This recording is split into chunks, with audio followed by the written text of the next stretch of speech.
Public service commission పరీక్షకు district selection కమిటీకి తేడా తెలియని జగన్ గురించి ప్రజలు ఆలోచించాలని ఎంపీ చింతకాయల విజయ్ ఎద్దేవా చేశారు. పబ్లిక్ సర్వీస్ ఎగ్జామ్లో సర్వీస్ అనే పదాన్ని హోటల్ సర్వీస్ అనుకుని మూల్యాంకనం రిసార్ట్లో పెట్టారని సెటైర్లు వేశారు. ఈ మెగా డిఎస్సి వస్తుంటే తన డిఫరెన్స్ తెలియక ఆశ్చర్యపోయి తన ఏదో స్కామ్ అనుకుని ఏది పడితే అది మాట్లాడుతున్నారని ఇప్పుడు అర్థమైంది. ఏపీపీఎస్సిలో గ్రూప్ 1 ఎగ్జామ్స్ జరుగుతున్నప్పుడు ఎంత స్కామ్ జరిగిందో ప్రతి ఒక్కరికి తెలుసు.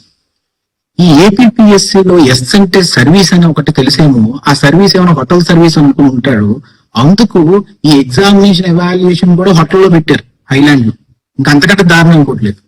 అందుకు నేను చెప్తుంది ఏంటంటే, మన కర్మకి ఈ వ్యక్తి 5 సంవత్సరాలు మన తెలుగు జాతికి ముఖ్యమంత్రి చేశాడా? ఏపీపీఎస్సి అంటే ఏంటో తెలియదు, డిఎస్సి అంటే ఏంటో తెలియదు. దానికి తరబడి అది రెండు ఒకటని చెప్పడం, సర్వీస్ అంటే ఏంటో తెలియదు. నేను ఒకటి చెప్పదలుచుకున్నాను ఆయనకి. అసలు ఏపీపీఎస్సిలోని సర్వీస్ అంటే హోటల్ సర్వీస్ కాదు, ఐలాండ్ లో పెట్టి ఎవాల్యుయేషన్ చేయించడానికి. అది ఎగ్జిక్యూటివ్ అంటే మళ్ళీ ఏంటని అడుగుతారు. అసలు కాన్స్టిట్యూషన్ గురించి ఐడియా లేనప్పుడు ఈ రోజు ఎమ్మెల్యే ఉంటూ అందుకే అసెంబ్లీకి రానంటున్నాడు. ఇవాళ మెగా డిఎస్సి ఇచ్చిన ఏకైక దమ్మున్న నాయకుడు నారా లోకేష్ గారు. యువగణంలో మాట ఇచ్చాడు, మాట మీద నిలబడ్డాడు.